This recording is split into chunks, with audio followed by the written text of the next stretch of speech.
Eh bien, bienvenue à vous toutes et à vous tous pour ce webinaire sur l'antibiothérapie en Île-de-France, si je ne me trompe pas du thème. Et donc, je suis Marc Rosenblatt, je co-préside la commission santé publique de l'URPS Médecins libéraux d'Île-de-France.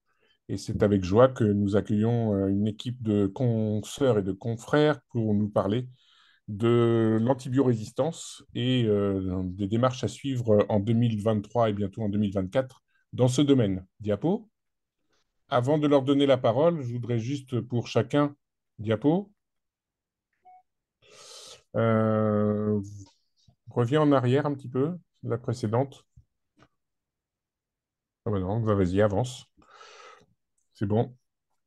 Juste vous dire que en Île-de-France, il y a un peu plus de 20 000 médecins libéraux. 8 200 sont des médecins généralistes et presque 12 000 de médecins spécialistes différents des médecins généralistes.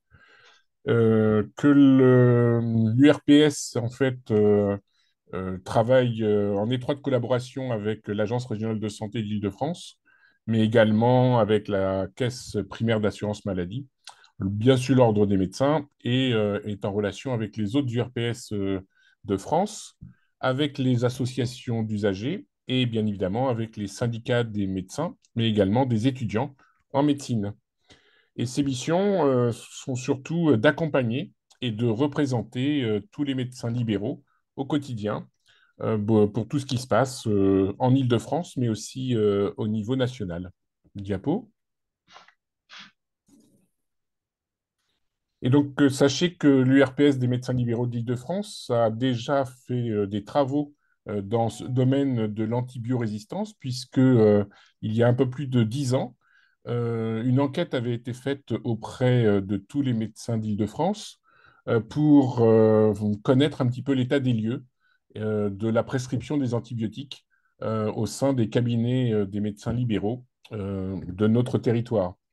Et puis, 5 ans plus tard, et 2 années encore après, eh bien, on a relancé des études, mais des questionnaires qui étaient plus orientés auprès des patients et qui nous a permis, avec ces résultats, de voir et d'analyser comment est-ce que le patient en fait se représentait, si vous voulez, la prise en charge, la prise d'antibiotiques par rapport à des situations de symptômes ou de syndromes, etc. Et donc, l'année 2018, l'étude a surtout porté auprès de patients, mais tout venant.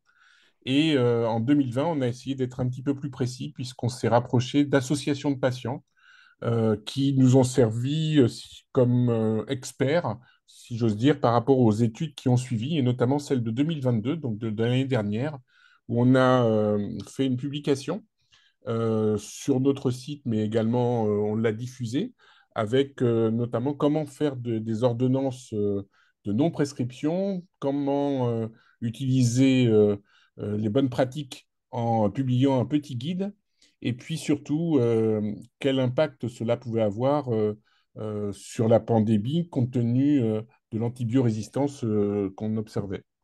Et ainsi, tous ces documents ont pu être mis à disposition de tous les médecins libéraux d'Île-de-France. Et on pense que par cette démarche, en fait, il y a eu probablement une meilleure prise en charge de l'indication ou non de l'antibiothérapie dans certaines pathologies. Mais tout cela va vous être détaillé par des experts et je vais donc laisser la parole à ces experts qui vont prendre la suite. Diapo. Merci, Dr. Rosenblatt, pour cette introduction. Donc, effectivement, bonjour à toutes et à tous. Merci de vous être connectés pour ce webinaire, effectivement, qui traitera de l'antibiorésistance en Île-de-France. On va parler des consommations, des résistances. On va essayer de garder un lien avec la pratique pour rester assez concret. Alors, vous verrez qu'effectivement, le PowerPoint est assez chargé. C'est des diapos qui sont chargés qu'on ne va pas forcément aborder en totalité, mais qu'on vous partagera pour que vous ayez un support à relire ensuite qui soit le plus complet. Et donc, c'est un webinaire qu'on fait en partenariat effectivement avec l'URPS Médecins Libéraux Île-de-France. Et on a la chance d'avoir comme invité aujourd'hui le docteur François Lériteau, qui est infectiologue au Centre de prévention des infections associées aux soins d'Île-de-France.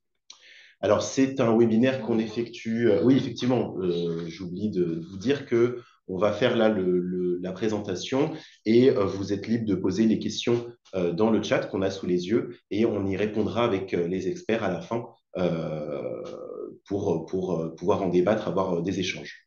Donc, c'est un webinaire que l'on fait à l'occasion de la semaine mondiale de l'antibiorésistance. Ici, vous avez une communication sur la journée européenne de sensibilisation aux antibiotiques qui avait lieu le 18 novembre. Donc, nous, qui sommes-nous? Le Centre régional en antibiothérapie d'Île-de-France. Donc, dans cette région, Île-de-France, on est une structure assez jeune, ça fait 1 an qu'on existe. On a une mission qui est assez centrée sur les professionnels de santé. On a pour objectif de promouvoir le bon usage des antibiotiques en étant vraiment dans une position d'appui, de conseil, de coordination de réseaux de professionnels, vraiment pour avoir des mesures sur le terrain en lien avec les acteurs, quoi. Donc voilà, on a une équipe qui est constituée notamment de 3 médecins généralistes, puisqu'on essaye vraiment d'avoir une visée ambulatoire. Et voilà, on a 2,9 ETP, donc on reste une structure voilà, assez petite. Donc, on va d'abord, dans ce webinaire, vous parler. Donc, on va faire d'abord une vignette clinique pour illustrer, introduire le propos.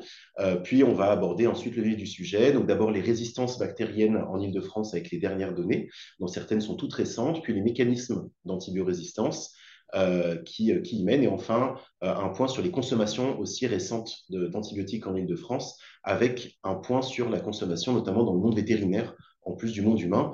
Puis on finira avec voilà, quelques messages clés. Et comme je vous le disais, on garde les questions pour un espace voilà, d'échange, de discussion à la fin.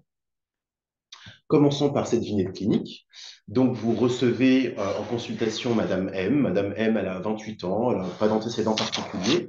Elle vous consulte parce qu'elle vous dit qu'elle a de la fièvre, qu'elle a mesuré à 38,5 avec une douleur lombaire droite. Donc, vous décidez de l'examiner. Bon, effectivement, elle est fébrile, mais elle a une hémodynamique qui reste stable, un état général conservé. Mais voilà, on voit quand même qu'il y a une asthénie, des frissons, et vous confirmez le contact lombaire à droite. Vous suspectez logiquement une pyélonéphrite aiguë droite, et donc vous prescrivez un ECBU, et donc vous vous posez la question de l'antibiothérapie initiale probabiliste que vous allez mettre en place. Donc voilà, un petit QCM. Donc je vais vous demander de choisir, donc là si Clémence veut bien lancer le premier sondage, je vais vous demander donc de cocher les réponses que vous pensez vraies. Parmi celles-ci, donc A, est-ce qu'une hospitalisation il y a 2 mois modifierait votre antibiothérapie probabiliste? Est-ce que vous prescrivez une fluoroquinolone après la réalisation de l'ECBU? Est-ce que le taux de résistance des Escherichia coli en ville, en Île-de-France, est d'environ 15%, le taux de résistance au fluoroquinolone? Est-ce que l'Île-de-France est un meilleur élève que le territoire national au niveau de l'antibiorésistance? Et enfin, est-ce que l'Escherichia coli représente la vaste majorité des pyénéphrites communautaires avec plus de 85%? Donc là, alors, on vous laisse y répondre. On vous laisse quelques secondes, hein, on laisse environ une petite trentaine de secondes. Hein, c'est vraiment quelque chose pour un petit peu introduire le propos.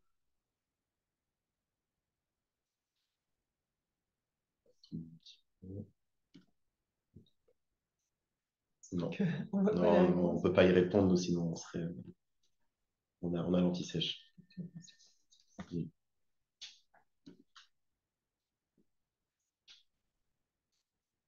Bon, je pense qu'on va pouvoir montrer les résultats. Hein, voilà, l'enjeu, c'est pas vraiment pas de, c'est vraiment juste d'introduire les choses. Donc, si Clémence veut bien clôturer, montrer bon, de toute façon, les réponses. OK, donc effectivement, surtout A, la C, la E, très bien.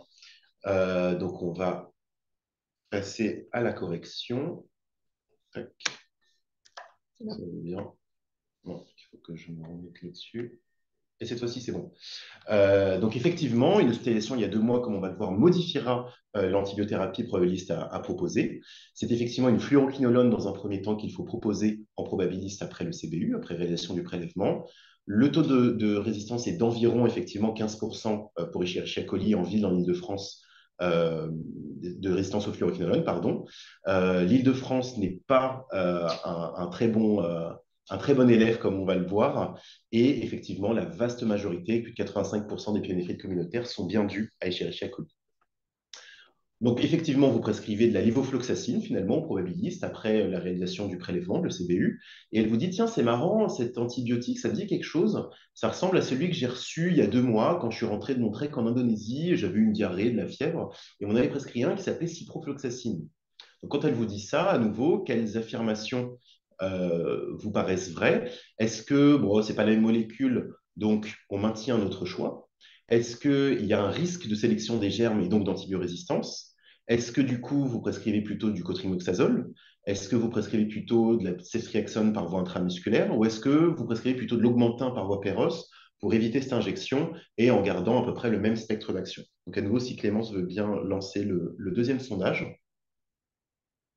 Merci. Donc voilà, pareil, quelques secondes. Vous cochez les affirmations qui vous semblent vraies.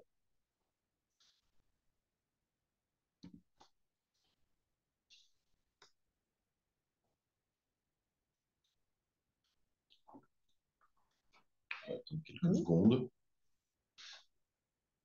Le temps de laisser un petit temps de réflexion quand même.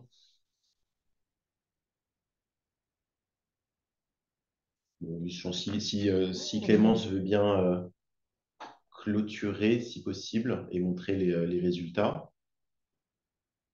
Donc, effectivement, un risque de sélection et plutôt des ceftriaxonium. Donc, bon, très bien, comme on va le voir c'est effectivement le cas. Donc, effectivement, c'est certes la même molécule, mais qu'on va le voir comme c'est la même famille, il y a un choix qui doit être modifié, puisqu'il y a un risque de sélection des germes et donc d'antibiorésistance. Et effectivement, on va plutôt partir sur de la ceftriaxone par voie intramusculaire et non pas sur les deux autres choix qui ne conviendraient pas dans cette situation-là. Alors, pour parler du point de vue de l'infectiologue, là, on est dans le cadre d'une pyélonéphrite communautaire simple. Le terrain n'est pas à risque de complications. Donc, nous, notre référence, c'est un peu le HIPOPI. C'est un guide électronique qui, pour l'instant, est payant, mais qui risque d'être gratuit l'année prochaine. Donc, si on regarde pyélonéphrite de l'adulte, le principal pathogène, effectivement, c'est Escherichia coli, 85 à 90%. C'est vraiment majoritairement lui. Pour citer les autres, il y a des autres entérobactéries comme la Klebsiella pneumoniae, le Proteus.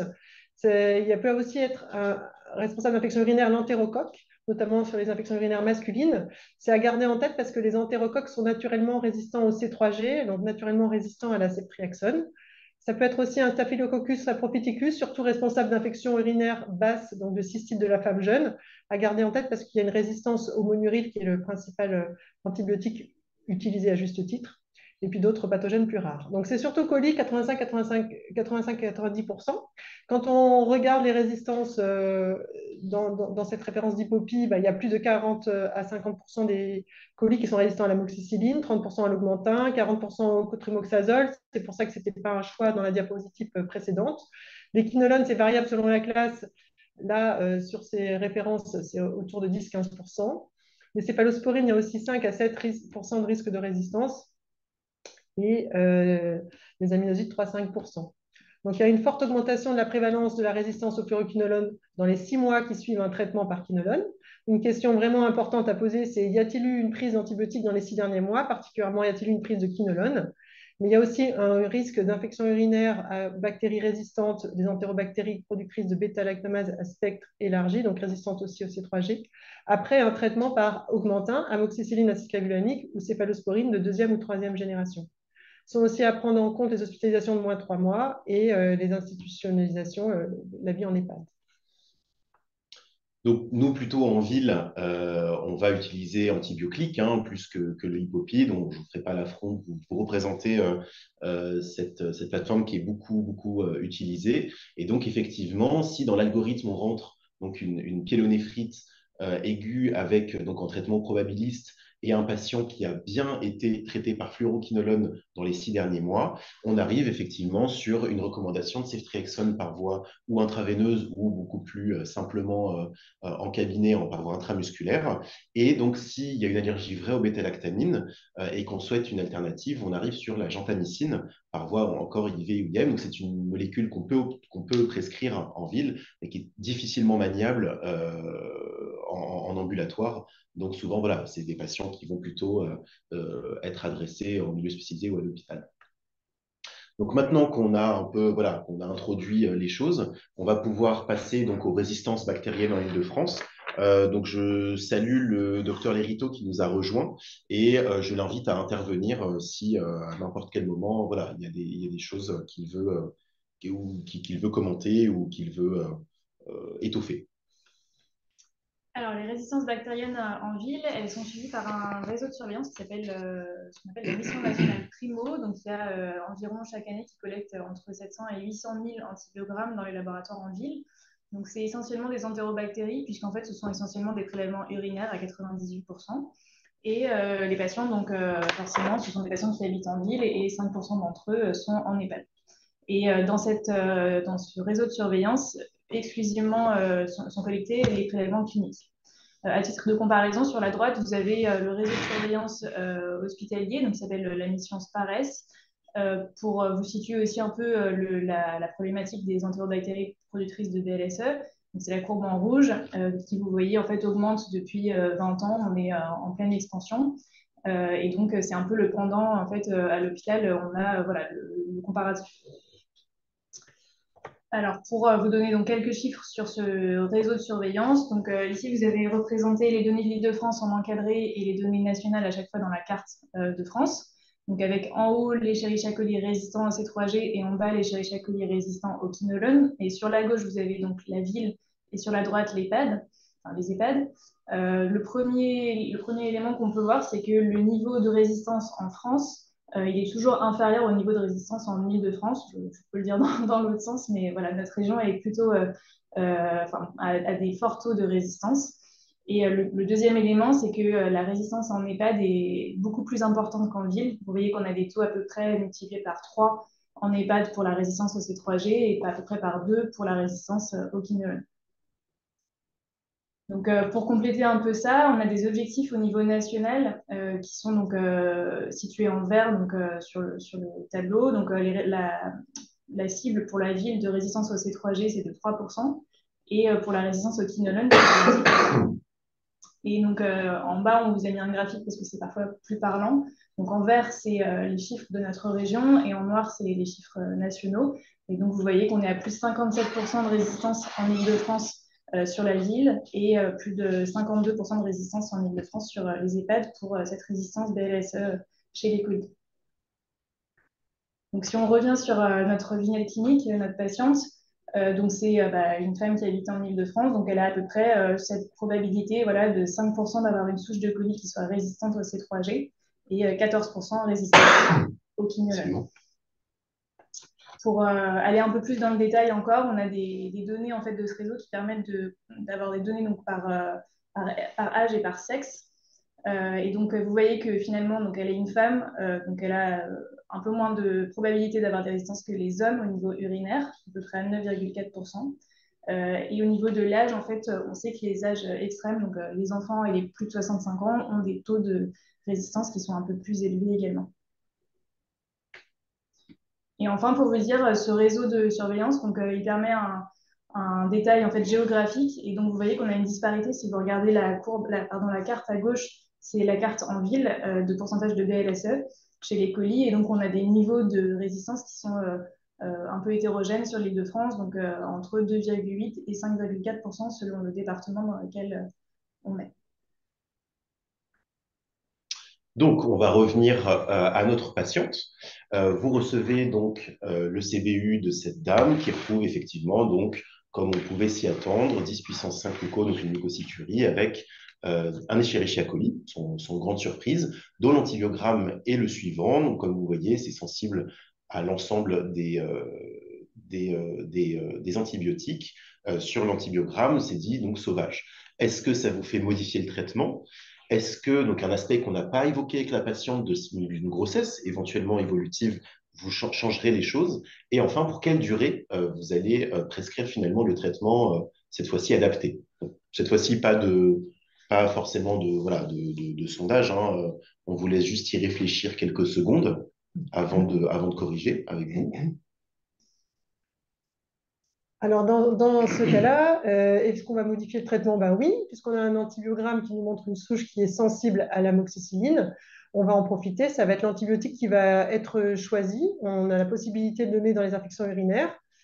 Sur cet antibiogramme, il y a aussi le spectre des antibiotiques qui a été mis en parallèle. L'amoxicilline a un spectre plus étroit que l'amoxicilline acétylabulamique ou que les C3G ou que les quinolones. Donc, c'est un choix préférentiel. Les autres qui n'ont qu'une croix sont ou en intraveineux ou la nitrofurantoïne non indiquée dans les infections urinaires hautes. Donc, quand on a cet antibiogramme, on peut désescalader et mettre un antibiotique à spectre plus étroit, l'amoxicilline. Si la patiente est enceinte, alors ça change, parce qu'elle change de catégorie, elle passe dans l'infection urinaire simple à de l'infection urinaire à risque de complications de par sa grossesse évolutive, mais finalement c'est le même traitement. Grossesse à risque de complications, c'est 10 jours de traitement. Et ce que ça change aussi, c'est qu'il y aura une surveillance, comme vous le savez, par bandelette urinaire mensuelle jusqu'à l'accouchement pour dépister une récidive. La durée de la pyélonéphrite non compliquée, c'est 10 jours dans ce cas, 10 jours avec l'amoxicilline. Sinon, c'est 7 jours ou si c'est des bêta-lactamines en intraveineux et ou des quinolones. 5 jours si c'est des aminosides. Les dernières recommandations dont on dispose, elles datent de 2017, donc elles commencent à être anciennes. C'est les recommandations SPILF, Société de pathologie infectieuse en langue française. On en attend des nouvelles pour 2024. Il y aura pas mal de modifications, notamment sur les infections urinaires masculines, avec des durées plus courtes dans certaines présentations cliniques, mais on en parlera en temps voulu en 2024. Si on reprend celle de 2017, voilà, donc tout type de pyélonéphrite, on fait une désescalade si possible dès que l'antibiogramme est disponible, avec un relais oral possible quand le contrôle clinique est acquis. Amoxicilline à privilégier. Ensuite, amoxicilline acyclave, ciprofloxacine ou lévoflow, cefixime ou cotrimoxazole, qui est aussi une option.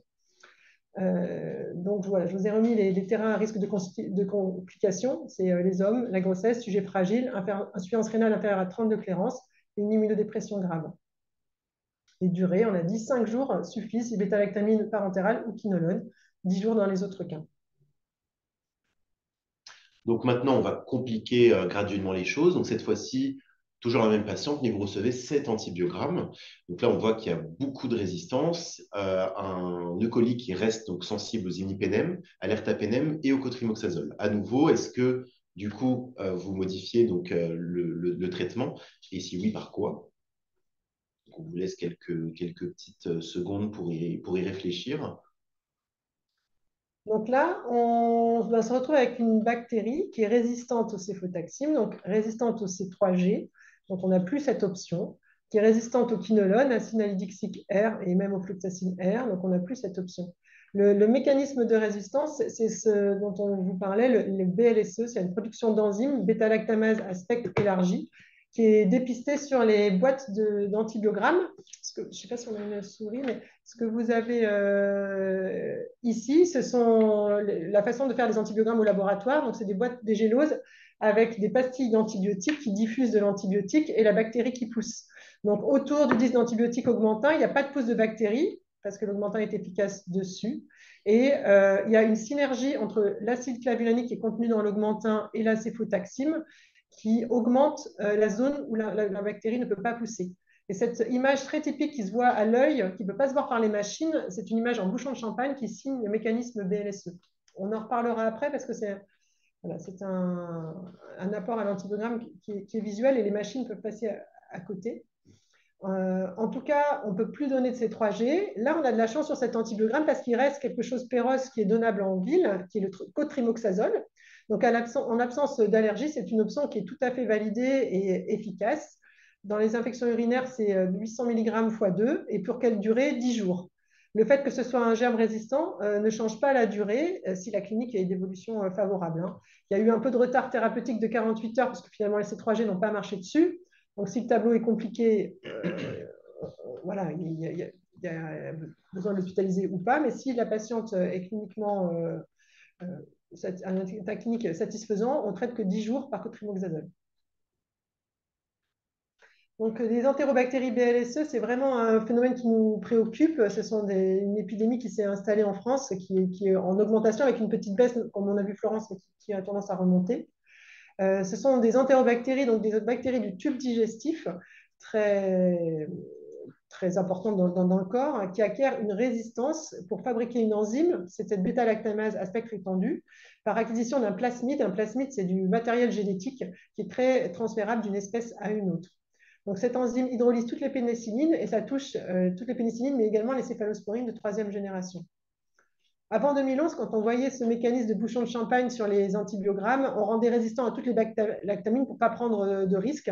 C'est un principe de précaution parce qu'on sait que les antibiotiques de cette classe vont de toute façon être beaucoup moins efficaces.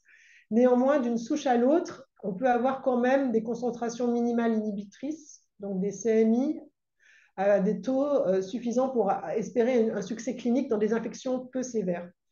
Et dans l'esprit aussi d'économie des antibiotiques à large spectre que sont les PNM, depuis 2011, on rend quand même des fois sensibles des antibiotiques comme l'augmentin quand les CMI sont basses. Mais il faut se méfier, s'il y a un mécanisme de BLSE, il faut donner ces antibiotiques que dans des infections peu sévères et dans des infections simples, pas dans des sites de diffusion difficiles à attendre.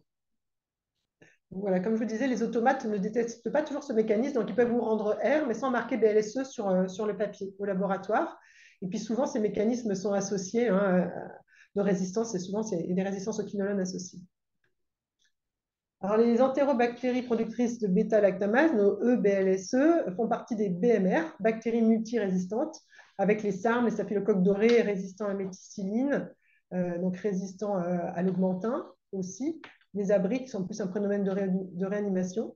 Donc les BMR sont vraiment avec nous et assez répandus et sont à différencier des BHR. Les BHR, la problématique, elle est différente. C'est vraiment un niveau de résistance supérieur avec des impasses thérapeutiques et un phénomène émergent dans le monde très inquiétant.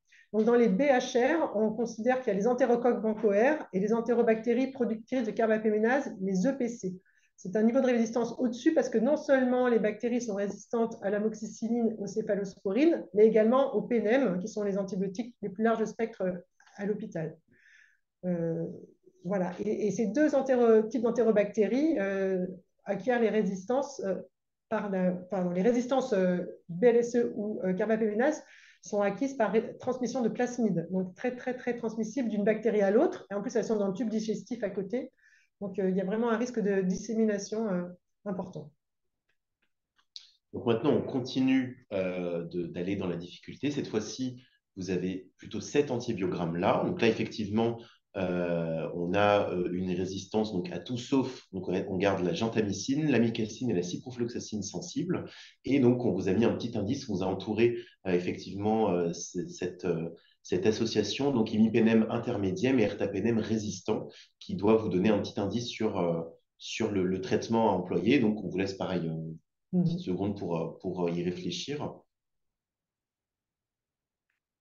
Donc là, ça y est, on est dans les BHR, les bactéries hautement résistantes aux antibiotiques, puisque la sensibilité à la classe des PNM est touchée. Enfin, c'est résistant à l'ERTA et I à l'imipenem, mais il faut mieux pas en donner. Donc, c'est une bactérie très résistante. On a de la chance, dans ce cas-là, la ciprofloxacine n'est pas touchée. Donc, les fluoroquinolones sont une classe génératrice de résistance qu'il faut épargner, mais ça reste des antibiotiques bactéricides qui diffusent bien dans le parenchyme rénal. Donc, cette patiente va pouvoir être traitée par une quinolone de nouvelle génération, soit la lévofloxacine qui a l'avantage d'être donnée en une fois par jour, 500 par jour, soit la ciprofloxacine qui est celle qui était rendue sur cet antibiogramme qui est un peu ancien que j'ai pris. Donc 500 x 2. La durée, pareil, ça ne change pas parce que c'est résistant, hein, donc c'est 7 jours, malgré si l'évolution clinique est favorable, bien sûr, malgré la résistance.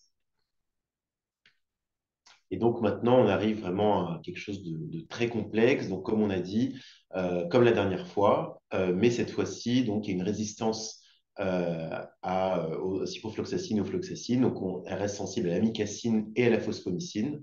Et donc voilà, qu'est-ce que vous faites? Bon là, voilà, on atteint.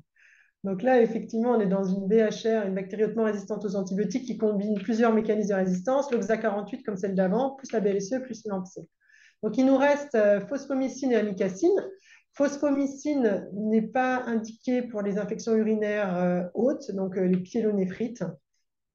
On peut donner de l'amicacine. On a vu que c'était une possibilité, même Antibiotique nous en a parlé tout à l'heure. Donc, c'est une alternative possible qui va même être choisie. Il faut traiter au moins 5 jours.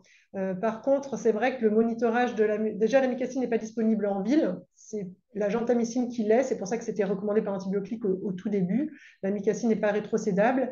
Et puis, si on donne plus de 48 heures d'aminosyde, il faut faire un monitorage pour être sûr de ne pas être surdosé et toxique. Il faut faire des résiduels, des surveillances à fonction rénale. Donc, en gros, il est préférable d'hospitaliser la patiente. On profitera également de l'avoir pour tester d'autres antibiotiques qu'on appelle de niche, qu'on réserve aux bactéries de ce type-là, vraiment en VHRE.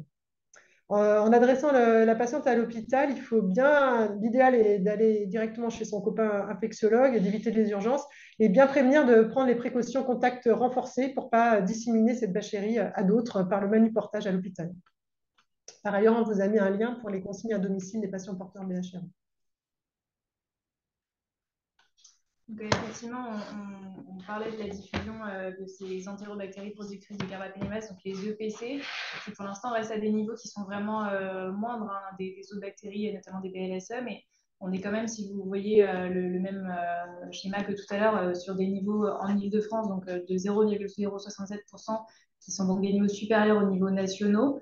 Et ce qui est important de remarquer, c'est surtout le caractère un peu exponentiel sur la droite, avec finalement des taux qui ont fait à peu près x3 en l'espace de 4 ans seulement, sachant que c'est des bactéries, comme on vous l'avait dit, qui étaient plutôt initialement associées à la notion de voyage. Donc, c'est des bactéries qui sont plutôt en Afrique, en Asie du Sud-Est initialement. Et en fait, donc, on aurait pu penser qu'avec le Covid et l'arrêt des flux, ça avait un peu été stoppé, et puis finalement, pas vraiment. Et donc, c'est aussi ce qu'on retrouve à l'hôpital. En fait, sur les patients qui sont hospitalisés pour lesquels on trouve des BHRE, en fait, on a à peu près un quart de ces patients en Île-de-France qui n'ont pas voyagé à l'étranger, qui n'ont pas été hospitalisés à l'étranger. Donc finalement, ça signe l'implantation assez rapide de ces bactéries dans notre écologie en France et en Île-de-France.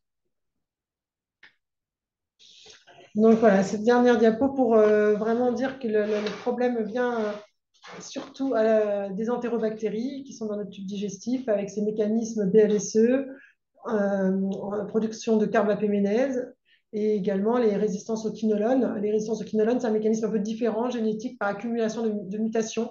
Si vous voyez sur un antibiogramme résistance à l'acide alidixique et sensible à la ciprofloxacine, il faut mieux éviter cette classe parce que comme il y a déjà une mutation de résistance aux quinolones, il n'en faut pas beaucoup pour que la bactérie mute et devienne complètement résistante.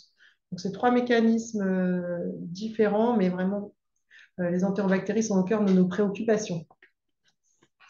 Et alors, juste pour vous parler quand même du SARM, donc le Staphylococcus aureus résistant à la méticilline. Donc là, si on reprend le graphique de tout à l'heure, c'est la courbe en bleu que je ne vous avais pas montré. C'est donc un germe, vous savez, qui est présent essentiellement sur les mains notamment, et donc sur la peau, et donc qui est transmis notamment par les mains. Et en fait, la prévalence, l'incidence a énormément diminué du SARM parce que depuis le développement des solutions hydroalcooliques, et donc la courbe en bleu, on voit qu'elle est vraiment en chute libre depuis 20 ans, et donc c'est plus trop une préoccupation dans nos systèmes. Et pour info, donc c'est l'acquisition d'un gène MECA qui est code pour une protéine qu'on appelle la PLP2A qui a une affinité diminuée au bêta-lactamine, et c'est ce qui explique la résistance. Et du coup, en ville, en Île-de-France, juste pour information, donc on a des taux qui sont similaires aux taux nationaux, donc à peu près 6,2%, vous voyez en bleu, de souches de Staph aureus résistants à la méticilline. Et quand on dit résistant à la méticilline, c'est résistant à l'augmentin pour le côté pratique. Et alors en Europe, qu'est-ce qui se passe?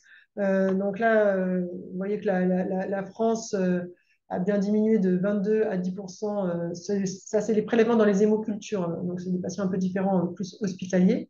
Mais qu'autour d'elle, il y a encore quand même pas mal de rouge, notamment en Espagne et en Italie. Pour ce qui est des entérobactéries, il y a l'exemple là de la Klebsiella pneumoniae résistante au C3G, avec une augmentation entre 2010 et 2022 en France de 18 à 25%, et des taux très importants autour de nous, en Italie, en Grèce, en Roumanie, en Pologne, avec des taux qui sont supérieurs à 75% là, en Grèce.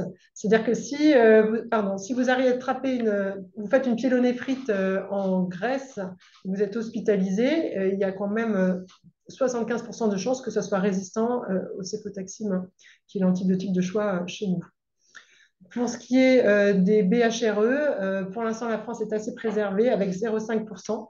Mais c'est pareil, autour de nous, il y a des chiffres très inquiétants. L'Italie a amorcé une petite baisse, mais il y a quand même 25% des Klebsiella pneumoniae dans les hémocultures à l'hôpital qui sont résistants aux antibiotiques les plus larges spectres, hein, qui sont résistants au carbapénem. Donc, c'est vraiment très préoccupant.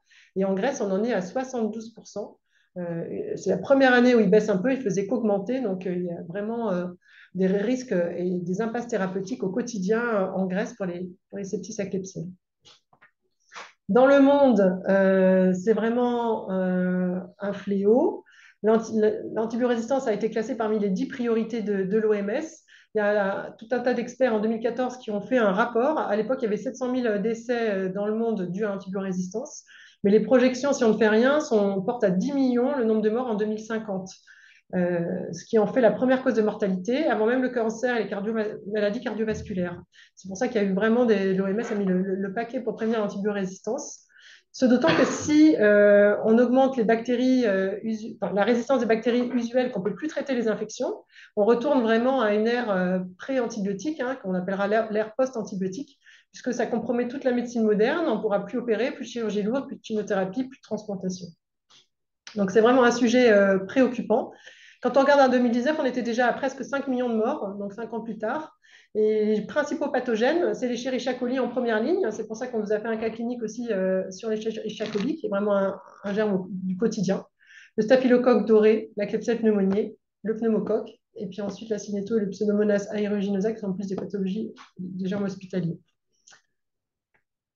Donc, on a vu qu'effectivement, voilà, les germes antibiorésistants sont vraiment un problème qui est d'actualité et qui le sera d'autant plus dans les années qui viennent. Donc, maintenant qu'on a vu ça, l'important, c'est de se dire, voilà, comment ces mécanismes d'antibiorésistance s'acquièrent. Et donc, Eh ben, Willy, l'antibiorésistance, Fleming nous avait averti dès le début. Hein, vous savez qu'il a découvert la pénicilline en 1928. Elle a pu être commercialisée en 1941. Et même au moment de sa commercialisation, il y avait déjà des souches de staphylocoque doré qui étaient devenues résistantes à la pénicilline. Donc, quand il a reçu son prix Nobel à la fin de la guerre en 1945, il nous a prévenu qu'il existait un danger. Les antibiotiques ne doivent être prescrits qu'en cas de nécessité et en quantité suffisante. Si on ne l'utilise pas avec prudence, les bactéries apprendront à devenir résistantes. Alors, c'est ce qui s'est passé, hein, parce que dès qu'il y a une classe d'antibiotiques, quelques années après, il y a les premières résistances qui apparaissent. Donc, les premières résistances à pénicilline, on l'a dit, en 40, les premières résistances à la méticilline pour le staphylocoque en 60, une diffusion de ces staphylocoques dorés résistants à toutes les bêta-lactamines dans les années 70, puis l'apparition de résistance au quinolone de troisième génération dans les années 80, et puis les premières épidémies de BLSE dans les années 90 et qui continuent jusqu'à aujourd'hui, hein, qui perdurent. Les premières résistances au carbapénem sont arrivées dans les années 2000, donc c'est plus récent, mais ça continue, jusqu'à arriver en 2050 avec les impasses thérapeutiques. Alors, les mécanismes de résistance, ils sont variés. La plupart dont on vous parle sont des enzymes, hein, avec des bêta-lactamases qui détruisent les antibiotiques. Il y a d'autres mécanismes. Il y a les effluves par des pompes qui font ressortir de la bactérie. Il y a des porines, des fermetures, diminution de la perméabilité de la membrane qui empêchent l'antibiotique de rentrer. Il y a des modifications de cible, des changements de cible par mutation, par des récepteurs qui sont altérés et l'antibiotique ne peut plus agir. Donc, certains mécanismes sont transférables entre différentes espèces par le matériel génétique, les plasmides, comme je vous ai parlé des BHRE et des BLSE. Il y a des résistances naturelles et des résistances acquises. Hein. C'est toujours un couple bactéries-antibiotiques. Les résistances naturelles sont génétiquement déterminées, transmissibles à sa descendance, communes à toutes les bactéries d'une même espèce, parce que l'antibiotique n'a pas de cible adaptée sur la bactérie. Hein. Par exemple, les glycobactides, ça ne marche pas sur les Gram-, sur les entérobactéries. Les C3G, comme j'avais dit en introduction, ça ne marche pas sur les entérocoques. Les aminosides ne marchent pas sur les anaérobies. Donc, ça, c'est des choses connues et factuelles. Par contre, les résistances acquises sont des résistances à des antibiotiques qui normalement marchent sur l'espèce. Mais certaines souches ont acquis des mécanismes de résistance, souvent transmissibles à leur dépendance et à d'autres espèces. C'est pour ça que les colis sont devenus résistants à la MOX et au C3G, et le pseudomonas au carboxypénicilline, etc. Donc la fréquence de ces résistances acquises, ça fluctue en fonction de la pression de sélection et du temps. La pression de sélection, c'est vraiment le principal mécanisme pour faire acquérir des résistances, hein. Le microbiote, vous connaissez, on a plus de bactéries dans le corps que de cellules humaines. On a 10 puissance 14 bactéries versus 10-13 cellules humaines. 2 kilos de bactéries dans le tube digestif, hein, qui est le microbiote le plus important. C'est surtout des anaérobies qui ont un effet barrière. Donc, c'est surtout les molécules antibiotiques qui vont tuer les anaérobies qui vont faire proliférer les bactéries résistantes. Le microbiote se transforme très rapidement sous antibiotiques. Déjà, on sait que sous 48 heures d'antibiotiques, tout a changé et pour longtemps. Cette pression-sélection, c'est illustré par ce schéma assez simple. On a plein de bactéries, 10 puissance 14 dans le tube digestif. La plupart sont sensibles, mais il y en a une résistante. On met l'antibiotique, pof, ça va tuer toutes les sensibles. Et du coup, celle qui se multiplie, c'est la résistance qui prend toute la place. Donc, c'est vraiment la pression antibiotique qui joue. En annexe, cette pression antibiotique, elle augmente aussi le risque de sélection de Clostridium difficile toxinogène. Donc ça, c'est une pathologie, la colite à Clostridium, qui peut être grave jusqu'à des tableaux de mégacolons toxiques que vous connaissez. Mais cette diapo pour rappeler qu'il faut, quand il y en a une diarrhée post-antibiotique, bien penser à rechercher ça au laboratoire. Pas demander une simple coproculture, mais une coproculture avec recherche de Clostridium, qui est un petit test antigénique, une bandelette, on a la réponse tout de suite, parce que le traitement est différent. Et ça peut être grave. Donc cette pression de sélection par les antibiotiques, c'est vraiment responsable de la résistance et responsable de colite, en plus on a vu, à Clostridium. C'est ça ces bactéries résistantes, sélectionnées, elles peuvent être responsables ensuite secondairement d'infections chez l'individu, mais elles peuvent aussi être disséminées dans l'environnement, être transmises à l'entourage, et donc générer des infections résistantes aux personnes de l'entourage, et transférer leurs gènes de résistance à d'autres espèces. Alors, deux mots donc, sur cette acquisition d'un portage des bactéries multirésistantes en lien avec ce que Marianne vient de dire. C'est lié vraiment à un changement de flore transitoire qui est favorisé notamment par les antibiothérapies, on en a parlé, mais aussi les voyages et les hospitalisations. Et c'est une modification qui est a priori courte, quelques semaines, voire quelques mois, et qui ne se transmet pas forcément à l'environnement proche familial en l'absence de facteurs de risque, c'est-à-dire par exemple un microbiote altéré. Mais c'est vrai qu'on a peu de données dans la littérature sur ce qui se passe en ville, en fait, sur les patients que vous pouvez voir au quotidien. Donc, finalement, ce que vous pouvez dire à vos patients quand ils ont des BMR, c'est de respecter des consignes d'hygiène simples, donc un lavage des mains avant de préparer le repas, après être allé aux toilettes. Et a priori, ça paraît suffisant pour ne pas transmettre dans la sphère familiale.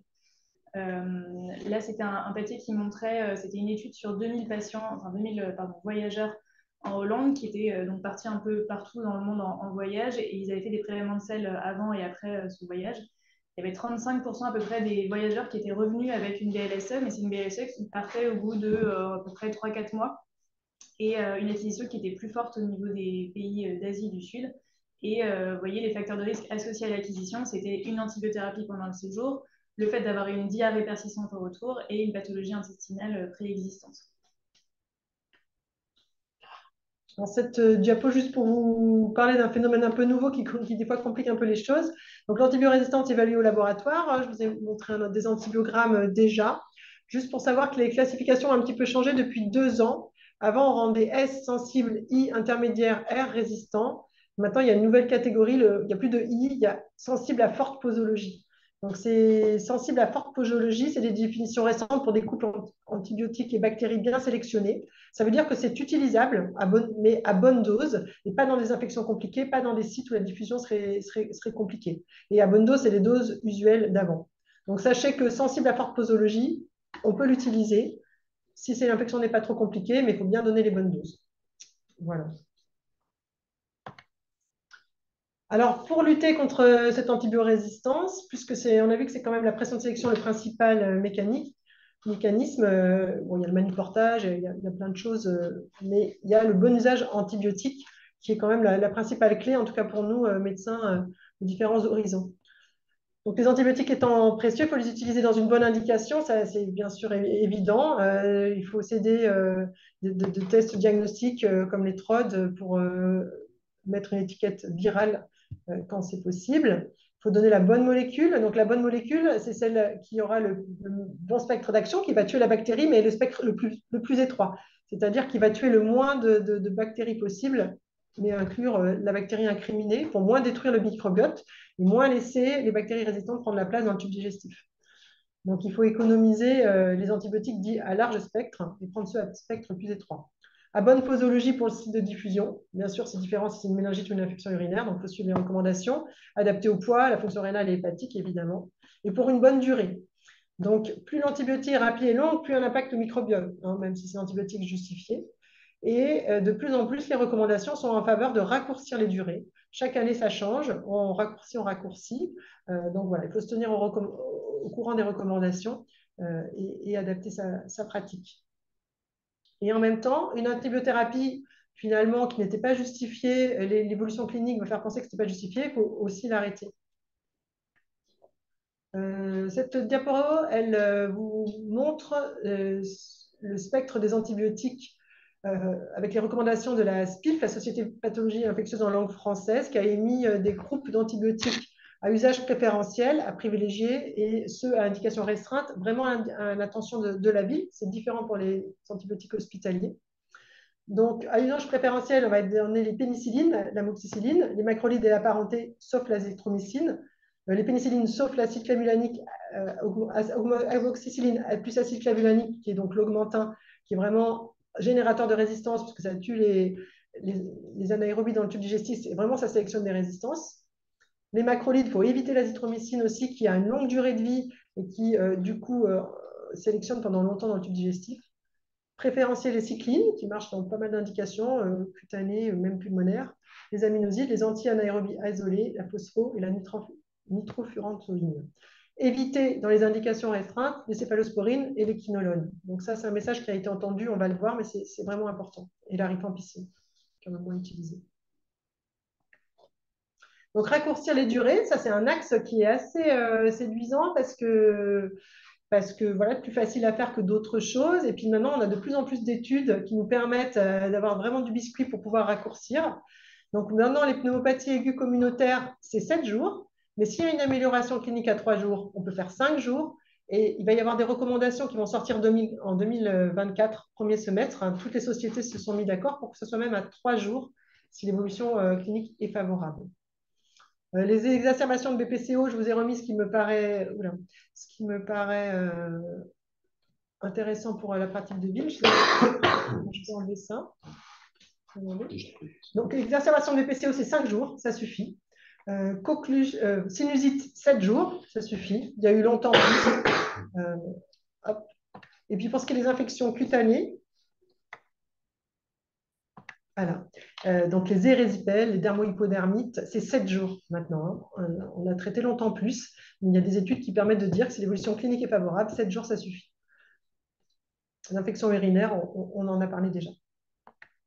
Donc maintenant qu'on a vu qu'effectivement, voilà, le principal mécanisme, c'était vraiment la pression de sélection, on va voir que voilà, c'est la prescription d'antibiotiques, la consommation d'antibiotiques qui induit ça.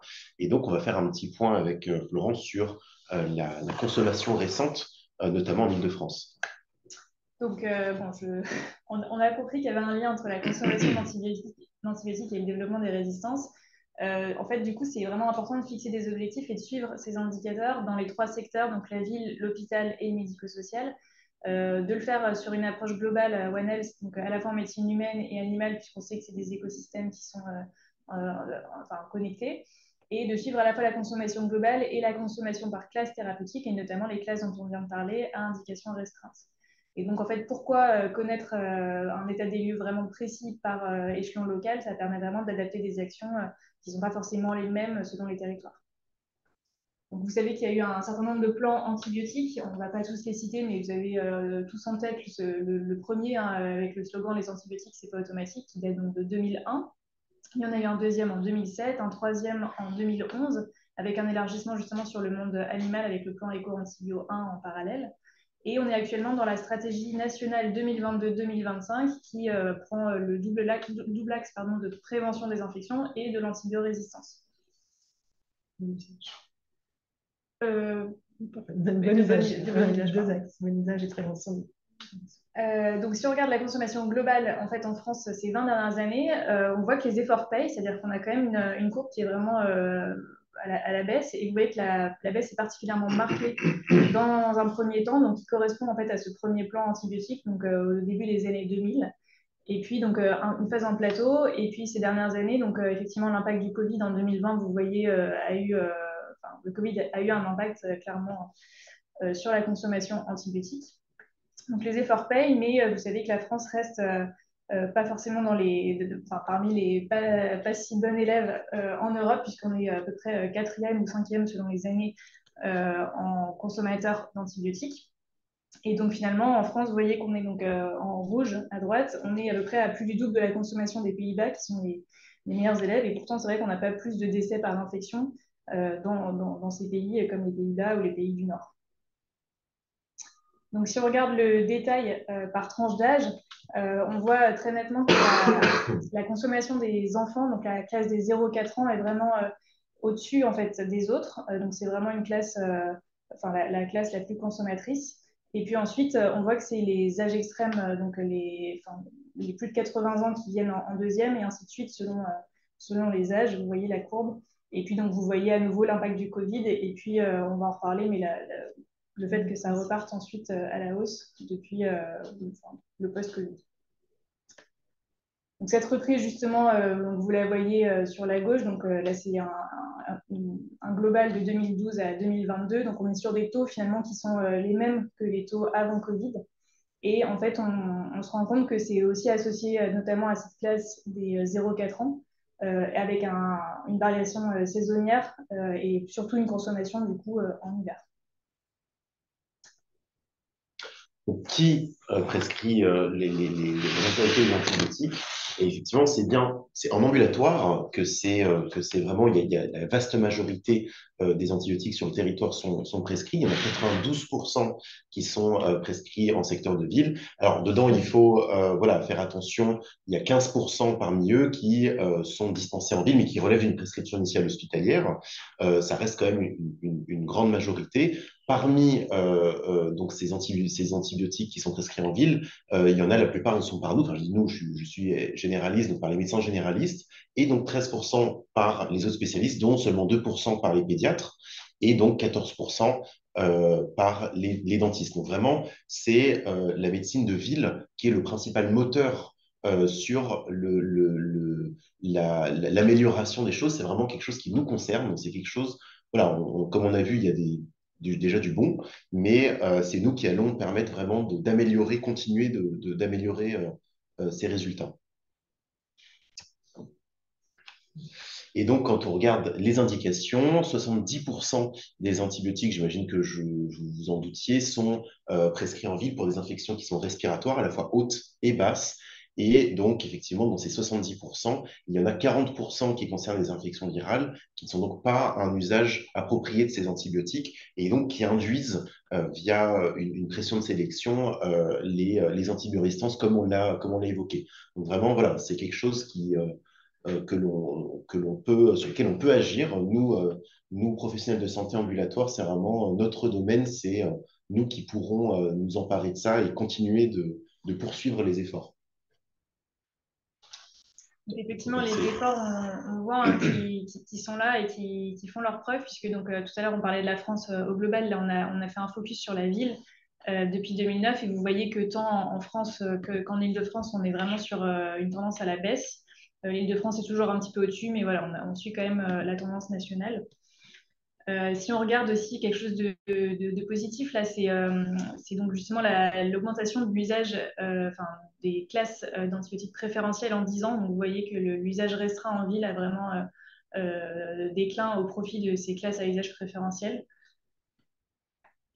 Et ça, c'est pour vous montrer donc la place de l'Île-de-France. On vous le disait, hein, on n'est pas forcément une région, la meilleure des régions sur ce plan-là, puisqu'on est la 4e région plus grosse consommatrice et la 5e région plus grosse prescriptrice. Et donc, en fait, au total, on est à peu près à une consommation évaluée à plus de 10% par rapport à la moyenne nationale. Et ça, c'était juste pour vous montrer, vous vous en doutez, mais les antibiotiques qui sont principalement prescrits en ville. Donc, c'est essentiellement, finalement, à plus de 50% l'amoxicilline et l'augmentin.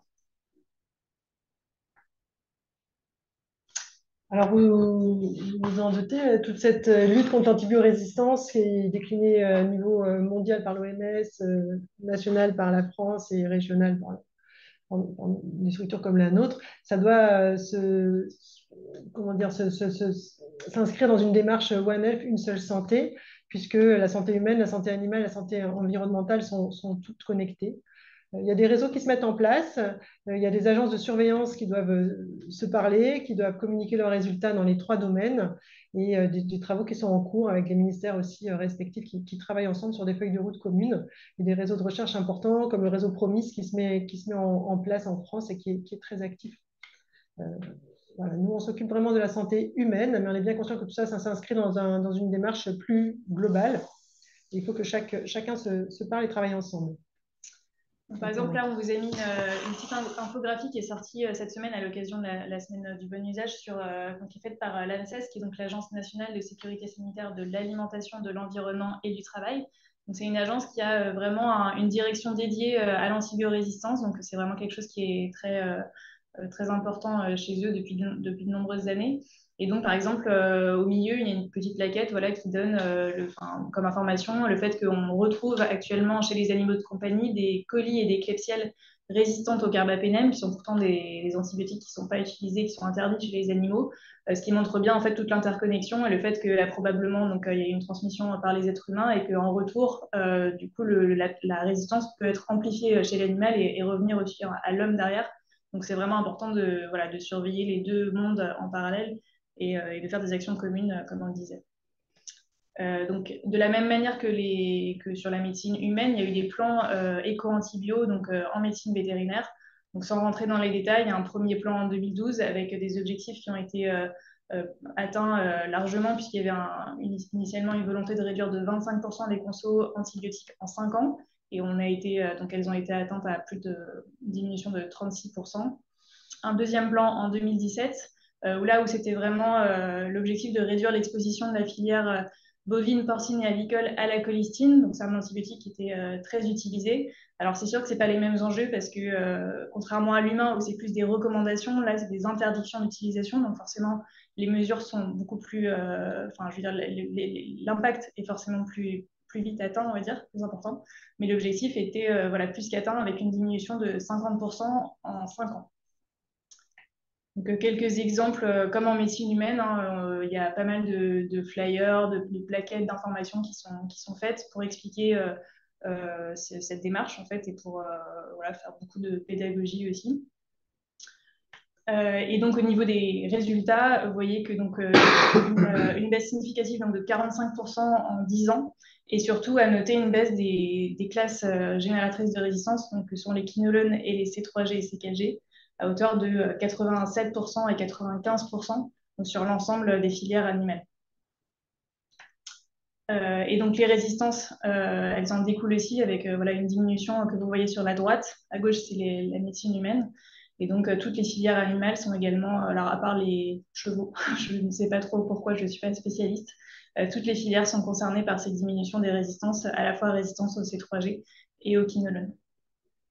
Donc juste pour vous dire que cette semaine, le plan Éco-Antibio 3 a été lancé, donc à nouveau pour 5 ans, avec un élargissement au-delà des antimicrobiens aux antiparasitaires et un objectif de conserver les niveaux actuels d'exposition des animaux de rente aux antibiotiques et un objectif spécifique de pousser encore l'effort au niveau des animaux domestiques, donc les chiens et les chats essentiellement, avec une réduction fixée à 15%. Donc voilà, après ce gros point, que retenir de tout ça? Donc d'abord que l'antibiorésistance, c'est vraiment un enjeu qui est important, qui est d'actualité, c'est quelque chose qui est préoccupant pour l'avenir. L'OMS en a fait une de ses 10 priorités de santé publique. Maintenant, voilà, ça peut même concerner, comme on l'a vu, une jeune patiente qui n'a pas d'antécédent. Elle peut faire l'objet d'une infection par une BMR, même par une BHRE, avec donc toutes les impasses thérapeutiques qu'on a vues et qui peuvent arriver, que vraiment, voilà, il faut un peu voir ce paradigme d'une seule santé, de One Health, en considérant donc voilà, vraiment la santé dans différents on va dire, différents plans qui doivent communiquer, hein, c'est des vases communicants. On voit que dans le monde vétérinaire, on a des efforts qu'on payait avec vraiment des bonnes diminutions au niveau des plans, donc à la fois d'abord des consommations, puis ensuite des résistances. Puisque, comme on l'a vu, la surconsommation antibiotique est le principal mécanisme de l'antibiorésistance. Donc voilà, nous aussi, il y a des efforts qui sont faits, il faut qu'on les poursuive pour vraiment arriver au même résultat. Donc voilà, d'abord diminuer les consommations pour espérer pouvoir effectivement diminuer les antibiorésistances. Effectivement, nous en Île-de-France, pour le moment, on n'est pas forcément des bons élèves par rapport au niveau national. Alors c'est sûr que ça s'explique par plusieurs facteurs autres que la consommation seule, mais voilà, ça reste une information qu'il faut qu'on ait à l'esprit. Et donc vraiment, c'est nous, les médecins libéraux, c'est nous, le monde ambulatoire, qui sommes vraiment concernés par ça. C'est notre domaine, c'est à nous de nous en emparer pour vraiment être les moteurs du bon usage de l'antibiothérapie et donc vraiment d'améliorer la situation en médecine humaine avec voilà, des choses simples, hein, vraiment la bonne indication, comme on l'a vu, donc vraiment éliminer donc, les situations qui ont besoin d'antibiotiques des autres via l'évocation de diagnostics différentiels, l'utilisation de tests rapides. On parle aussi rapidement de la prévention, hein, voilà, autour des cas, les mesures aussi de règles hygiéno-diététiques dont on a parlé, de choisir la bonne molécule. L'important est de cibler la bactérie qu'on suspecte ou qu'on a identifiée avec le spectre le plus étroit possible pour éviter cette sélection et donc l'antibiorésistance, d'avoir une posologie qui est adaptée, voilà, ni trop ni trop peu, et comme on l'a vu, une durée avec des recommandations qui sont de plus en plus courtes. Donc voilà, se tenir au courant de ça, puisque les durées vont être de moins en moins importantes, et effectivement tordre aussi le coup un peu à cette idée reçue qui est que voilà, une antibiothérapie qu'on a commencé, on la continue. Non, c'est toujours le bon moment de faire de la désescalade, c'est toujours le bon moment de réévaluer une antibiothérapie et de l'arrêter si vraiment c'est quelque chose qui n'est pas nécessaire. C'est vraiment, comme on l'a vu, la clinique qui est reine et qui nous guide sur ces raisonnements-là. Donc, juste un petit mot pour vous dire que voilà, au CRATB, on fait également donc d'autres webinaires. On a voilà quelques-uns qu'on a fait. Le meilleur moyen, si vous souhaitez en suivre d'autres pour vous tenir au courant, c'est de suivre notre lettre d'information qu'on envoie tous les 2 mois, dans laquelle voilà, on parle de ces webinaires, mais aussi d'autres actualités en lien avec le bon usage des antibiotiques. Et on a également sur notre site internet que vous voyez quelques fiches un petit peu de raisonnement et de guide, notamment par exemple sur des sujets d'actualité comme les tensions d'approvisionnement, qu'on va peut-être là, j'ai vu les questions, on va sûrement aborder avec le docteur Lérito. Et donc, je laisse juste la parole au docteur Rosenblatt pour conclure avant de passer au temps d'échange. Merci à vous tous pour cette excellente prestation. Moi, j'ai appris plein de choses. J'imagine que tous les gens qui sont présents ont fait de même. On va laisser la place tout de suite aux questions, ce qui va nous permettre ainsi de peut-être préciser certaines choses. Je vais reprendre, si vous me permettez, les questions qui ont été posées au cours de Bien sûr. cette présentation. Et la toute première, c'était celle du docteur Arnaud Saada, qui demande, avec une baisse de prescription de 1% d'antibiotiques à l'âge de spectre, en combien de temps à peu près, on obtient une baisse de la résistance. Avant de répondre, je voudrais juste préciser à tous les gens qui sont présents que le plus simple, c'est d'écrire votre question et que s'il n'y en a pas beaucoup, on pourra éventuellement ensuite donner la parole en levant la main. Mais le plus simple, c'est d'écrire dans la discussion du webinaire vos différentes questions. Donc, je vous donne la parole pour répondre à cette question. Une baisse de prescription de 1% d'antibiotiques à l'âge de spectre, en combien de temps à peu près peut-on obtenir une baisse de la résistance? Alors, merci au docteur Saada d'être parmi nous et de sa question. Peut-être que notre expert François Lérito peut mettre sa caméra pour qu'on le Oui, voit on va peut-être aussi. Donc, ouais, François Lérito qui travaille au CPIAS de prévention des infections associées aux soins et qui suit les... Alors, oui, c'est bon. Bonjour François, on te voit ou pas? bonjour Oui, on tout le le voit. monde. Parfait. Impeccable, super. Bonsoir François. Bonsoir. Alors, cette question, elle est Bon, peut-être un petit peu difficile hein, parce que... elle est assez difficile et je ne suis pas sûr qu'il y ait une réponse univoque. C'est en fait assez dépendant du type de résistance. Est-ce que c'est une résistance par mutation? Est-ce que c'est une résistance transférable par acquisition de matériel génétique? et puis ça dépend un peu des antibiotiques. C'est pas forcément rapide, Oui. la perte de la résistance.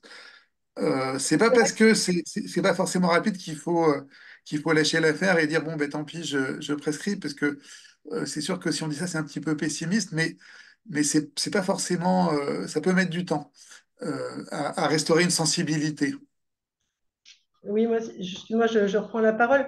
Je pense qu'on ne peut pas être aussi précis sur 1% combien de temps. Ce qu'on sait, c'est que vraiment des actions de bon usage en ville, par exemple à Séville, dans les années, il y a déjà pas mal de temps, vers 2015-2020, il y avait des campagnes d'action juste en ville et en EHPAD, les deux, des médecins, une équipe pluridisciplinaire, médecins, pharmaciens, infirmiers, qui allaient voir leurs confrères, qui allaient leur donner les bonnes recommandations, qui allaient faire un petit peu passer la bonne parole.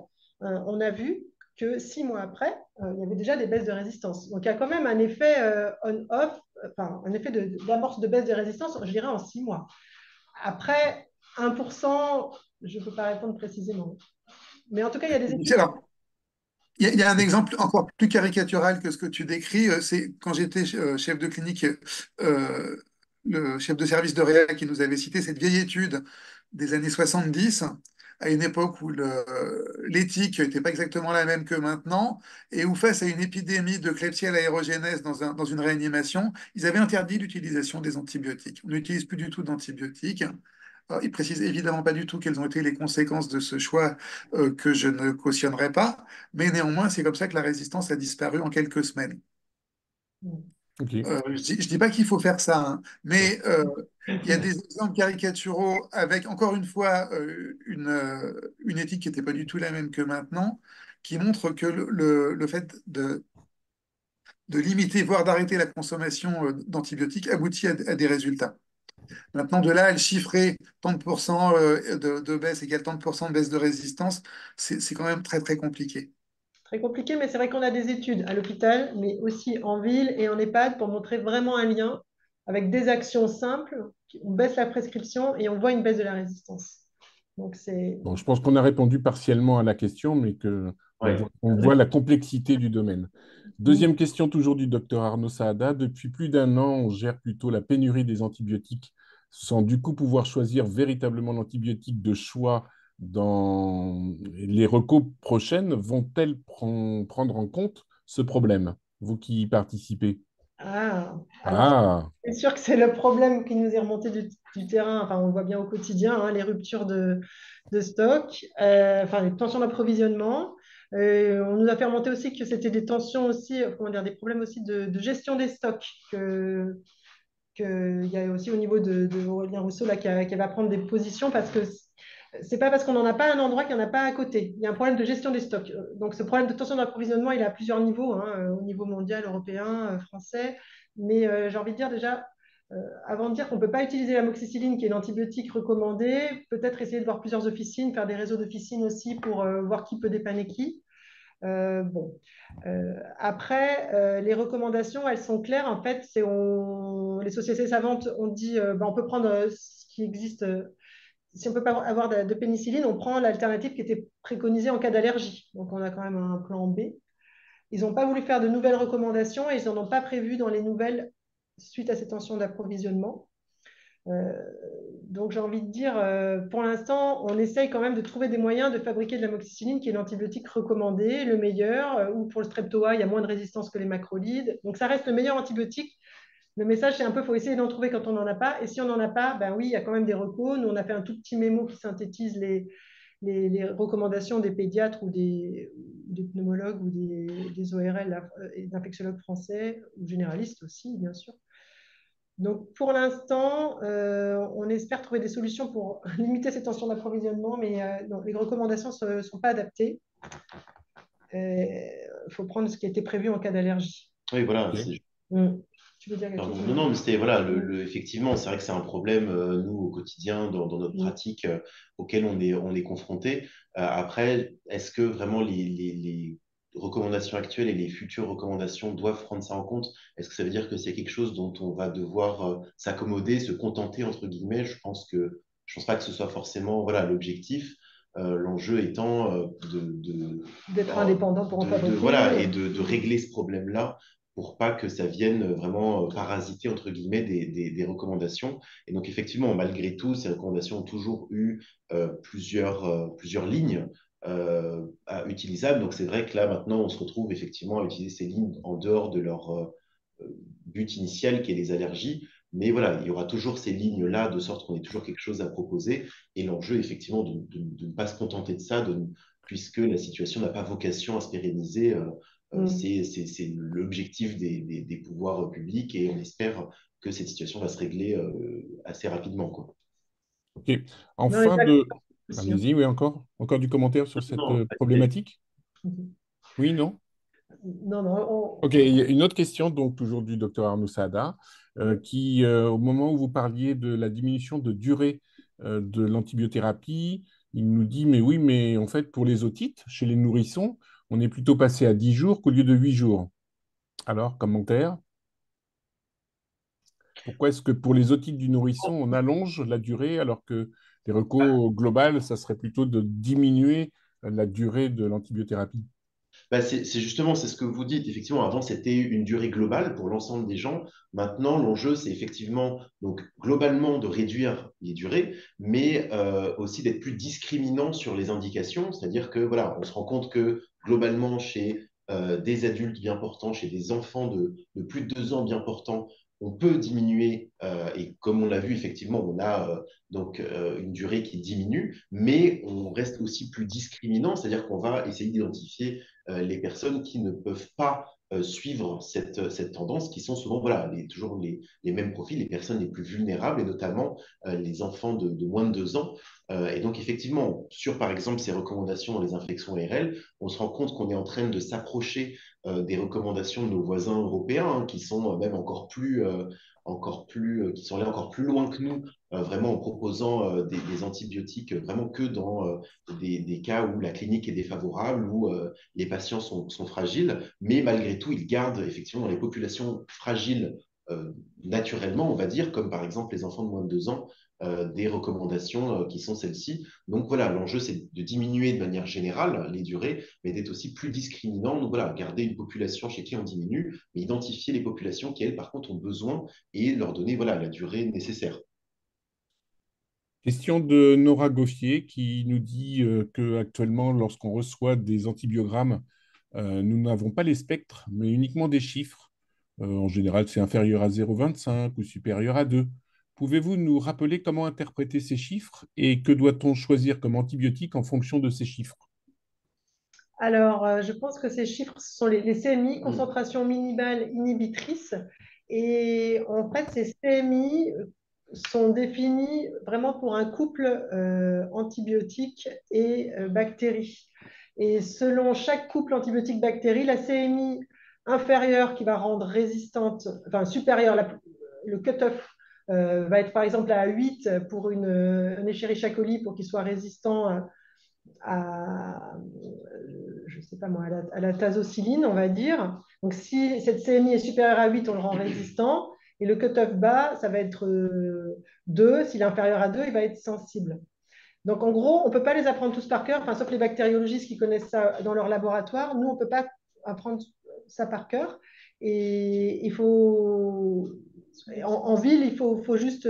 Oui, on peut retrouver l'information sur le CSFM sur Internet, mais je pense que vous, dans votre pratique, il faut juste prendre l'information sensible, résistant ou sensible à forte posologie. Donc, en gros, le chiffre bas et le chiffre haut, c'est la CMI inférieure et la CMI haute des bornes de résistance à l'antibiotique pour la bactérie en cause. Je ne sais pas si je suis très claire, mais Est-ce qu'il ne serait pas plus simple que les laboratoires nous donnent carrément le spectre? en fait, le spectre, c'est pour un antibiotique. Le spectre ne dépend pas de la bactérie, ne dépend pas de la bactérie qu'on retrouve. Oui, mais Mais quand on fait un antibiogramme, on devrait avoir le spectre pour chaque antibiotique qui sont testés.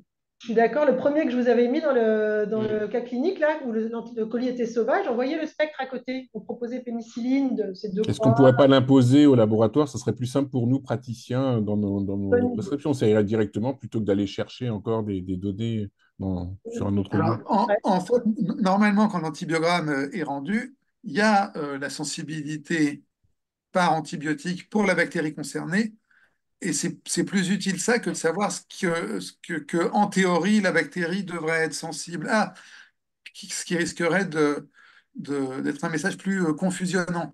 Il y a sur l'antibiogramme le chiffre de la CMI, mais je ne suis pas sûr qu'il soit toujours, parce que je ne suis pas sûr que tous les labos rendent ce chiffre. En revanche, le labo, quand il rend un antibiogramme, il rend si la bactérie est sensible, résistante ou sensible à forte posologie à l'antibiotique testé. Et c'est ça D'accord. l'info qui est utile pour choisir comment traiter. Oui. D'accord. Mais après, la remarque du docteur Rosenblatt, François, c'était on pourrait marquer amoxicilline spectre correct, amoxicilline plus acyclovir, spectre très large. Enfin, ça pourrait être Ah marqué. oui, d'accord, oui, ça, oui, oui, effectivement, C'est une oui. information Ça serait simple. un accompagnement dans la prescription, en Ouais, fait. Oui, ouais, je pense pour visualiser. Et c'est une idée qu'on peut Ce soumettre en serait tout un petit plus. Oui, effectivement, je pense que c'est une idée qui est. oui, oui, je Alors, vois, oui, d'accord, oui, oui, effectivement. autre question, et on est confronté à ça tous les jours, et je remercie le docteur Arnaud Saadab de la poser. Dans une cystite aiguë simple, on met souvent phosphomycine en probaliste, et malgré un ECBU qui montre que l'infection est sensible à la phosphomycine, les patientes reviennent avec les mêmes symptômes dans les jours qui suivent. Que faut-il faire? Alors, c'est vrai que voilà, je rejoins les docteurs Salas, c'est quelque chose qui est assez fréquent, hein. C'est des traitements qui sont 10 minutes, hein, en prise unique. Et souvent, parfois, la patiente reconsulte, enfin, parfois fréquemment, hein, à 48 ans en disant, bah, ça me brûle toujours, qu'est-ce qu'on fait? C'est vrai que parfois, on est tenté de se dire, est-ce que j'ai été efficace? Est-ce que voilà, j'ai traité correctement l'infection? Il est probable que oui, et qu'en fait, tout comme voilà, les enfants qui, après des infections respiratoires, qu'elles soient à virus ou à bactéries, hein, d'ailleurs, continuent de tousser. C'est vraiment plutôt des mécanismes a priori irritatifs qui provoquent ces douleurs résiduelles. Donc, effectivement, la tentation est grande de vouloir retraiter, de se dire je suis passé à côté de quelque chose. Mais voilà, d'autant plus si, comme vous l'évoquez, on a un jeune qui est sensible, qu'on a cette information-là. Il n'y a pas vraiment voilà, de raison de retraiter. C'est quelque chose de plutôt voilà, irritatif, donc il faut éviter de retraiter là-dessus. D'ailleurs, dans les infections urinaires qui sont récidivantes, les recommandations actuelles sont plutôt de considérer chaque infection comme, voilà, comme si elle était sauvage. Alors c'est bien de faire des ECBU quand on a des infections urinaires récidivantes initialement pour avoir quand même une épidémiologie, savoir un peu à quoi on a affaire chez la patiente. Mais sinon, c'est des infections qui se traitent par phosphomycine, hein. Souvent, elles se traitent comme des infections itératives uniques, simples, entre guillemets. Et d'ailleurs, c'est dans ces cas-là où parfois peut être discuté, on a encore des indications de nitrofurantoïne dans ces cas-là, mais vraiment, il n'y a pas de raison de vouloir retraiter ces patientes-là. Et pourtant, les urologues en général, quand ils sont confrontés à ça, ils redonnent en fait de la Ouais, phosphomycine à J3 et à J7.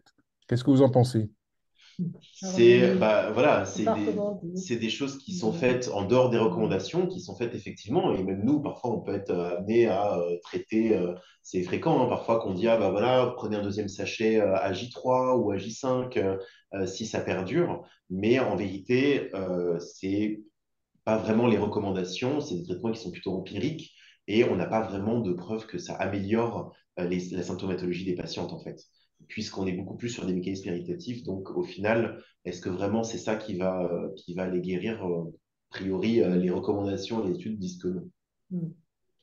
Après, oui, la cystite récidivante, il faut faire le bilan histologique, bien Voilà, faire voir, l'émission les plus diabétique, importants, c'est rechercher ça. un résidu, Le plus important des infections urinaires récidivantes, faire c'est une écho vraiment post-fictionnelle. de faire bien ce bilan étiologique. Mais sinon, les infections en elles-mêmes se traitent comme des infections Il n'y a pas urinaires de simples. raison. Voilà. Ouais. Une dose de phospho, Mm. ça dure longtemps. En plus, il y a une longue durée de vie, donc il n'y a Ouais, pas de raison qu'une dose de c'est ça. monuril ne guérisse pas. Mais Quand c'est on n'a pas d'autres questions, on a juste une remarque, toujours du docteur Arnaud Saada, qui nous dit que les experts en pharmacie disent que les pénuries d'antibiotiques, en fait, vont durer jusqu'à au moins 2030. Votre avis là-dessus? C'est effectivement ça. Après, on est dans des Mm. conjectures. Honnêtement, j'ai pas de boule de cristal. C'est vrai que bon, je pense que voilà, malgré tout, il faut pas qu'on se voile la face. C'est quelque chose de préoccupant. A priori, les tutelles ont pris la mesure de la gravité de la chose. Donc effectivement, on peut être plus ou moins pessimiste ou optimiste. Euh, pour ma part, voilà, je pense qu'effectivement, c'est quelque chose dont la gravité, la mesure a été prise, de la gravité de la situation et de l'importance surtout de l'enjeu, vu effectivement tout ce qu'on a évoqué hein, sur les mécanismes d'antibiorésistance. Donc pour le moment, les choix des instances de recommandation sont de ne pas tenir compte de ça dans les recommandations. Maintenant, effectivement, j'ai pas de boule de cristal, on verra effectivement l'avenir nous dira ce qu'il en est et si effectivement ce problème perdure, est-ce que des mesures vont être prises au niveau des recommandations? Est-ce que les instances qui produisent ces recommandations vont prendre cela en compte? Voilà, honnêtement, je ne peux pas vraiment me prononcer. Alors, au niveau de la SPILF, il y a eu une réflexion, parce que je suis au groupe bon usage des antibiotiques à la SPILF, pour établir une liste d'antibiotiques prioritaires, non pas en termes d'utilisation, de bon usage, etc., mais de ce qu'il faudrait préserver, c'est-à-dire en gros, quelles molécules dans chaque famille préserver pour avoir une liste d'antibiotiques sur lesquels on ait une souveraineté en quelque sorte, c'est-à-dire qu'on en ait à disposition sans être à la merci d'une pénurie. Est-ce que pour autant ça va suffire? Je n'en sais rien. Mais il y a des réflexions en tout cas qui vont dans ce sens parce que c'est vrai que les conditions sont réunies pour que dans la façon dont les antibiotiques sont fabriqués et acheminés, pour qu'il y ait des pénuries qui se reproduisent. Oui, oui, il y a Et des il y a, tensions. Pardon. ouais, et il y a pour compléter ce que dit François, il y a aussi comment dire, des sanctions financières, j'y arrive, qui sont en train d'être quand même lancées par la NSM, donc l'Agence du médicament, sur le fait que justement sur ces listes d'antibiotiques à avoir, dont on doit avoir un certain stock et pour lesquels les fournisseurs ne répondent pas forcément présents, et ils ont des sanctions financières. Alors ça se met en place progressivement. Mais il y a eu quand même pas mal de travail fait là, ces derniers mois suite à la pénurie, la grosse pénurie de l'hiver dernier. Notamment, le Sénat a fait un rapport aussi il y a quelques mois de ça. Et donc, ça bouge peut-être pas aussi vite qu'on voudrait que ça le soit, mais globalement, effectivement, les autorités prennent quand même la mesure du problème. Oui. Ok. Il y a de l'amoxicilline qui est fabriquée en Europe. En Suisse, c'est des toutes petites quantités. Parce que souvent, les problèmes de tout ça, c'est que la molécule Princeps, ça vient de Chine avec un monopole et puis beaucoup d'usines qui ont été fermées pendant le Covid. Donc, enfin, il y a plein de mécanismes Il y a intriqués. effectivement un désintérêt il faut le dire, hein, des big pharma sur les antibiotiques, puisque c'est pas forcément voilà, des molécules qui rapportent beaucoup. Et donc, effectivement, il y a des petits labos qui commencent à reprendre la production, mais il faut le temps que ça se mette en place et qui créent leur propre usine et qui construisent un peu leur chaîne. Donc, effectivement, il y a des gens vraiment impliqués sur le sujet, mais il faut le temps aussi des autorisations et tout ça pour qu'on puisse reproduire en France ou en tout cas en Europe. Peut-être Alors, on comprend bien que les aspects financiers sont pas innocents dans ce domaine non plus, hein. Oui, Loin de là, loin de là. Mm. oui. Surtout que Ok. les antibiotiques peuvent être vendus beaucoup plus cher dans des pays comme les États-Unis qu'en France. Donc, quand il n'y a pas beaucoup d'antibiotiques, les boîtes vont les vendre là-bas plutôt que chez nous. Mais bon, il y a beaucoup de gens qui travaillent sur le sujet. J'espère bien que ça va Il faut les avancer. soutenir. Ouais. Écoutez, il n'y a plus de questions et on avait dit qu'on terminerait à 21h30. On est dans les clous, bravo. On vous félicite encore pour la prestation que vous nous avez donnée et des réponses que vous avez apportées aux différentes questions qui ont été posées par nos spectateurs et encore merci. Et certainement à une prochaine fois pour un webinaire peut-être sur une thématique quasi analogue. Bonne soirée à vous tous. Merci Bonne beaucoup. soirée. Merci, au revoir. Merci.